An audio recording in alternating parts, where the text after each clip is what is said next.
Balki o'sha Sporting ham sensatsiya ko'rsatib, yorib chiqib, balki finalga chiqib qo'yish ham mumkin.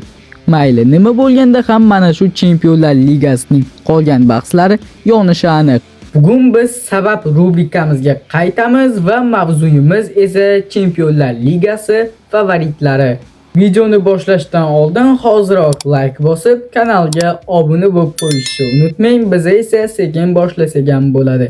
Hayotgancha video so'ngida esa taxminiy final ham qilib ko'ramiz. Tayyor bo'lsangiz kanalga obuna bo'lib qo'ying va videoga like bosib qo'ying. Husan Sport YouTube kanali tayyor bo'lsanglar unda boshlasak ham bo'ladi.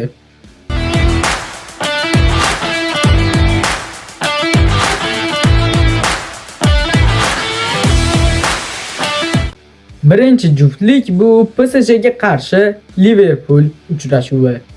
PSG hamda Liverpool o'rtasidagi bahs bu mavsumdagi eng qiziqarli o'yinlardan biri bo'lishi mumkin. Hozirgi formaga qaraydigan bo'lsak, PSG juda kuchli holatda. Ular oxirgi o'yinlarda ketma-ket g'alabalar qozonib kelmoqda. Har o'yinda ko'p gol urmoqda. Jamoaning hujumi juda tez va xavfli. Liverpool esa biroz notekis o'ynayapti, lekin katta o'yinlarda har doim o'zini ko'rsata oladi. Ayniqsa Muhammad Salah.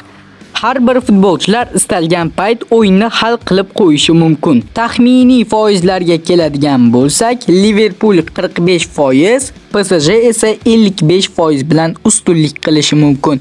Balki umuman bu uchrashuvda Liverpool yutib qo'yadi yoki PSG. Umumiy xulosa, agar o'yin tez va ochiq bo'lsa, PSG bunda ustun. Agar o'yin qattiq va taktik bo'lsa, Liverpool yutishi mumkin. Final fikr, ya'ni so'nggi fikrga keladigan bo'lsak, bu o'yinda aniq favorit yo'q, lekin tajriba sabab Liverpool biroz oldinda. Lekin shunga qaramay PSG hozirgi formasi bilan istalgan jamoani yenga oladi. Atletico Barsa. Barselona va Atletico Madrid o'rtasidagi o'yin bu har doim taktika va xarakter jangidir. Hozirgi formaga qarasak, Barselona ko'proq to'p nazoratiga asoslangan o'yin ko'rsatmoqda va hujumda ancha faol. Ular yosh futbolchilar va tezkor kombinatsiyalar orqali raqibni bosim ostida ushlaydi. Atletico Madrid esa odatdagidek juda kuchli va tartibli himoya va qarshi hujumlarga tayanadi. Antoine Griezmann kabi futbolchilar qarshi hujumda juda xavfli. Taxminiy foizlarga keladigan bo'lsak, Barselona 60% bilan keyingi bosqichga o'tishi mumkin, Atletico Madrid esa 40% bilan navbatdagi bosqichga o'tishi mumkin. Umumiy xulosaga keladigan bo'lsak, agar Barselona o'z o'yinini o'tkaza olsa, ular yutadi. Lekin agar Atletico Madrid himoya mustahkam qurib, qarshi hujum topa olsa, o'yinni o'g'irlashi mumkin. Barselona favorit, lekin Atletico Madrid bu katta o'yinlarda har doim kutilmagan natija ko'rsatadigan jamoa. Arsenal Sporting. Hozirgi formaga qaraydigan bo'lsak, Arsenal juda yaxshi o'ynayapti. Ular to'p nazorati, pressing va hujumlar orqali raqibni bosim ostida ushlab turadi. Ayniqsa Bukayo Saka kabi futbolchilar hujumda juda xavfli bo'lishi mumkin. Sporting esa juda yosh va iqtidorli jamoa bo'lib, vaziyatlardan ham gol chiqarib yuborishi mumkin. Shuning uchun Arsenal ehtiyot bo'lishi kerak. Taxminiy foizlarga keladigan bo'lsak, Arsenal 65% bilan keyingi bosqichga o'tishi deyarli aniq emas, endi sal bo'lsa ham o'tish ehtimoli katta. Sportingda esa 35%. Agar Arsenal o'z tempini ushlab tursa, ular o'yinni nazorat qiladi. Lekin Sporting ham qarshi hujumlarda imkon topa olsa, o'yinni qiyinlashtiradi va keyingi bosqichga o'tish ham mumkin. To'g'ri, Arsenal favorit, lekin Sporting yosh va qo'rqmas jamoa va albatta Sporting ham qolgan jamoalar singari katta jamoalarga qarshi o'ynashni biladi va balki Sporting keyingi bosqichga ham o'tishi mumkin. Real Madrid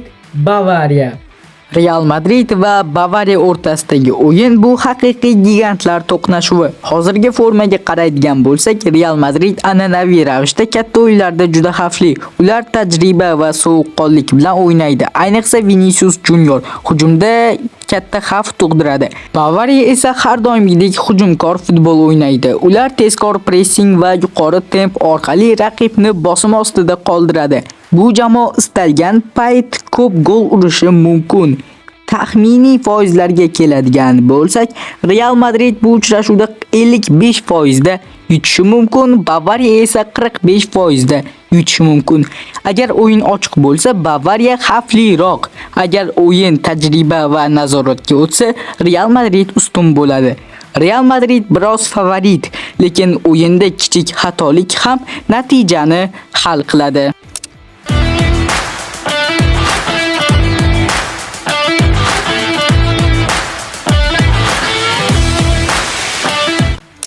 Nima bo'lganda ham bu mavsumgi Chempionlar Ligasining qolgan play-off bahslari va hamda final yonishi aniq.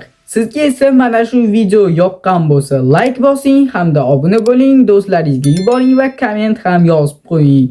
Va endi biz esa o'sha taxminiy finalga keladigan bo'lsak, men bu videoni Instagram kanalimga shu video chiqishidan oldin chiqarib bo'lgandim. Shuning uchun hozir to'g'ridan-to'g'ri Instagramdan olib, mana shu kadrdan keyingi lavhaga qo'shib qo'yaman.